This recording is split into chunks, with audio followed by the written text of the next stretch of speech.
बिस्मिल्लाहिर्रहमानिर्रहीम। अस्सलाम वालेकुम। मैं हूं मोहम्मद फ़हीम और तकरीबन 5 रोज़ हो गए हैं इमरान रियाज़ जो कि एक सीनियर सहाफ़ी भी हैं, यूट्यूब पे काम करते हैं, यूट्यूबर भी हैं, ब्लॉगर भी हैं, वीलॉगर भी हैं, वो गायब हैं। पहले 3 रोज़ तो फिर भी मालूम था कि वो पुलिस के पास थे, लेकिन बताया ये जा रहा है कि जेल से रिहा होने के बाद उनका कोई अता पता नहीं है कि वो हैं किधर, किसके पास हैं, किसने उनको उठाया है और इस वक्त वो किधर हैं। इमरान रियाज़ साहब, आप उनकी जो उनके काम है, जो उनके वीलॉग्स हैं, उनकी बात है, उससे इख्तिलाफ़ कर सकते हैं, लेकिन अगर देखा जाए तो हर जगह पे उनको यूट्यूबर के तौर पे कहा जा रहा है। इमरान रियाज़ को यूट्यूबर कहना ये एक तरह से ख़ुद आपका जो उनके लिए एक गुस्सा है, एक बुग़्ज़ है, एक नफ़रत है, उसका इज़हार करता है। और मैं ज़रूर आपको थोड़ा माज़ी में ले जाना चाहूँगा। जब सुप्रीम कोर्ट के बाहर एक मरतबा फ़वाद चौधरी साहब, जो उस वक्त के वज़ीर इत्तलाआत थे, वो ब्रीफिंग कर रहे थे, वो बातचीत कर रहे थे, और मतीउल्लाह जान साहब इंतहाई सीनियर सहाफ़ी हैं, उस वक्त उनके पास कोई इदारा नहीं था, वो उनसे सवाल कर रहे थे, तो उन्होंने कहा था कि मैं आपको जवाब नहीं दूंगा क्योंकि आप सहाफ़ी नहीं हैं, आप यूट्यूबर हैं। पहली बात तो ये है कि हम तमाम सहाफ़ी जितने भी हैं, चाहे वो मतीउल्लाह जान साहब हैं, चाहे वो हामिद मीर साहब हैं, चाहे वो इमरान रियाज़ साहब हैं, चाहे वो बहुत ही लो लेवल के आम से सहाफ़ी हैं, मैं ये कहूँगा लो लेवल से मुराद ये है कि गुमनाम सहाफ़ी हैं, कॉरस्पॉन्डेंट्स हैं, नवानिगार हैं, दूर दूर के सहाफ़ी हैं, हमारी तरह के सहाफ़ी हैं जिन्होंने शायद कोई बड़ा नाम नहीं कमाया अभी तक। इन तमाम सहाफ़ियों की नौकरी पक्की नहीं होती, ये सबको पता होना चाहिए। जियो ने अभी हाल ही में सीनियर सहाफ़ियों को निकाल दिया। एक सबसे बड़ा हाउस, मीडिया हाउस जाना जाता है, उनको निकाल दिया गया क्योंकि वो लोग अपनी तनख्वाहों में इजाफे का मुतालबा कर रहे थे। इमरान रियाज़ का भी यही सिलसिला है। हम तमाम लोग प्राइवेट एम्प्लॉयज़ हैं, प्राइवेट इदारों में काम करते हैं। आज हमारे पास इदारा है, कल हमारे पास इदारा नहीं होगा। सिर्फ पेशावर में अगर मैं पेशावर की बात करूं, तकरीबन कोई 515 से 525 के दरमियान हमारे प्रेस क्लब के मेंबर्स हैं। उसमें से इस वक्त भी 170 से ज़ायद बेरोज़गार हैं। उनके पास कोई इदारा नहीं है जहां पे वो काम करें। तो क्या वो सहाफ़ी ना हुए? वो या यूट्यूबर होंगे, या फेसबुकर होंगे, या टिकटॉकर होंगे, आप उनको ये कहेंगे? ऐसा लफ्ज़ इस्तेमाल करना इंतहाई हतक आमेज़ है, और ये आपका एक गुस्सा, एक नफ़रत दिखाता है इमरान रियाज़ के हवाले से या किसी भी शख्स के हवाले से।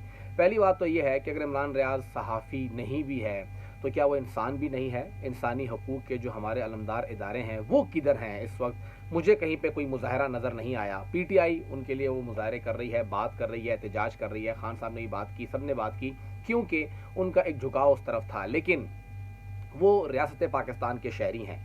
पाकिस्तान में जो बहुत से इदारे हैं, उनकी ज़िम्मेदारी क्या बनती है कि वो इमरान रियाज़ के लिए कितनी आवाज़ उठाएं और वो कितनी बात कर रहे हैं। साफ़ी तंजीमें, असद तूर साहब, जब उनके ऊपर तशद्दुद हुआ, वो किसी भी मीडिया हाउस में नहीं थे, यही यूट्यूब पे काम करते थे।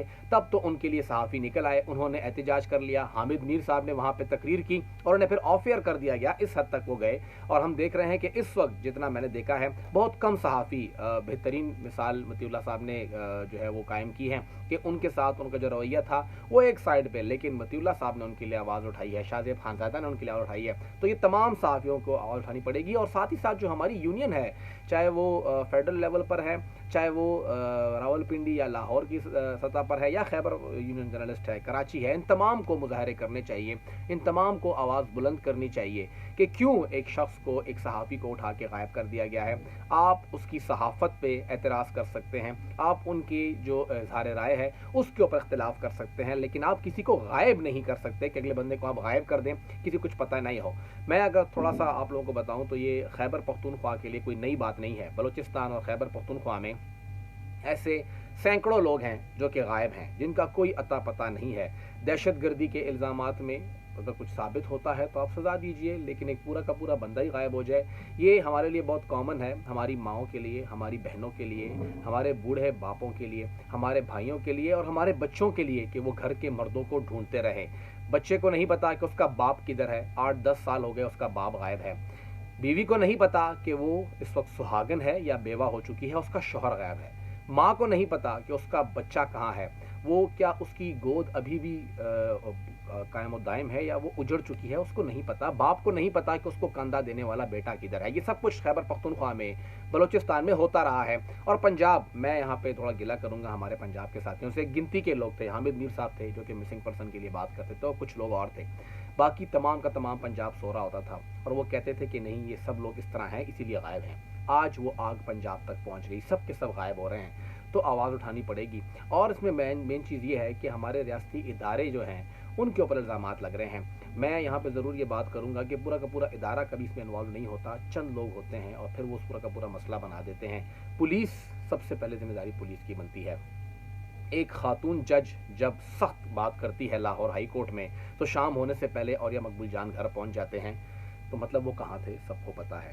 پھر ساتھ ہی ساتھ اگر ہم دیکھیں آفتاب اقبال صاحب کو، ان کو بھی گرفتار کیا گیا۔ آپ ان سب سے اختلاف رکھیں، ان کو غائب تو نہ کریں، یہ کوئی طریقہ نہیں ہے۔ آپ ان سب کو پکڑیں، ان سب کے خلاف مقدمے درج کریں، جو کچھ انہوں نے کہا ہیٹ سپیچ کی ہے، ان کو آپ لوگ جو ایک نشانہ عبرت ہے وہ بنائیں، قانون کے مطابق بنائیں۔ جو قانون آپ کے پاس ہے موجود ہے آپ اس کو استعمال کریں۔ ایک بہت ہی بہترین فیصلہ سامنے آیا کور کمانڈر کانفرنس کے اندر کہ وہ لوگ آرمی ایکٹ کے مطابق جو ہے وہ کارروائی کریں گے، وہ سیکریٹ سروس ایکٹ کے تحت کارروائی کریں گے۔ بالکل ان کا یہ بات کرنا یہ ثابت کر رہا ہے کہ وہ قانون پہ عمل درآمد کریں گے، قانون کی عملداری کریں گے اور قانون کے مطابق ہی کارروائی کریں گے۔ قانون کے مطابق ہی کارروائی ہونی چاہیے اور یہیں سے یہ ایک پریسیڈنٹ سیٹ ہوتا ہے، مثال سیٹ ہوتی ہے کہ جب اوپر سے لوگ یہ کہتے ہیں کہ ہم لوگ قانون کے مطابق کارروائی کریں گے، مطلب یہ ہے کہ قانون ہی سب کچھ ہے اور قانون سے ہٹ کے آپ اور کچھ نہیں کر سکتے۔ تو خدا را جہاں پر بھی عمران ریاض صاحب ہیں اور ان کے ساتھ 900 سے زائد اس وقت پی ٹی آئی کے لوگ جو ہیں خیبر پختونخوا میں گرفتار ہو چکے ہیں، خدا کے لیے وہ جدھر بھی ہیں ان کو ڈھونڈیے، اور ان میں سے بہت سے لوگ غائب ہیں، پتہ نہیں کون کہاں ان کو اٹھا کے لے گیا ہے، ان سب کو پیش کیجیے۔ عمران ریاض کے لیے پھر بھی کوئی بات کر رہا ہے، ان کے تو کوئی بھی بات نہیں کر رہا، کسی کو پتہ بھی نہیں ہے کہ کتنے لوگ غائب ہیں۔ تو ایک تو یہ درخواست ہے پی ٹی آئی سے بھی کہ جو ان کے اپنے لوگ غائب ہیں ان کی ایک فہرست ان کو ترتیب دینی چاہیے، وہ اپنی پی ٹی آئی کی ویب سائٹ پہ ڈالیں کہ کون کون سا بندہ کس کس علاقے سے اٹھایا گیا ہے اور غائب ہے۔ ایک تو یہ ہے کہ گرفتار ہے، گرفتاری واضح ہے کہ وہ شرقی تھانے میں ہے، کبل کے تھانے میں ہے، مردان کے تھانے میں ہے، جہاں پر بھی ہے وہ تو کلیئر ہے کہ بندہ نظر آ رہا ہے۔ جو نظر نہیں آ رہا ہے، جن کا کچھ اتا پتہ نہیں ہے، ان سب کی لسٹ بننی چاہیے، ان سب کی لسٹ ویب سائٹ کے اوپر ہونی چاہیے، ٹویٹر کے اوپر، فیس بک کے اوپر، ہر جگہ پہ شیئر کریں تاکہ یہ پتہ ہو، رجسٹرڈ ہو کہ ہم کس کس بندے کو ڈھونڈ رہے ہیں اور وہ کہاں پر ہے۔ ہم نے ان سب کے لیے آواز اٹھائی جو دہشت گردی کی جنگ میں غائب تھے، ہم نے ان سب کے لیے آواز اٹھائی جن کو عمران خان صاحب کے ٹائم کے اوپر غائب کیا گیا، ہم آج بھی ان سب کے لیے آواز اٹھائیں گے جن کو اب غائب کیا جا رہا ہے۔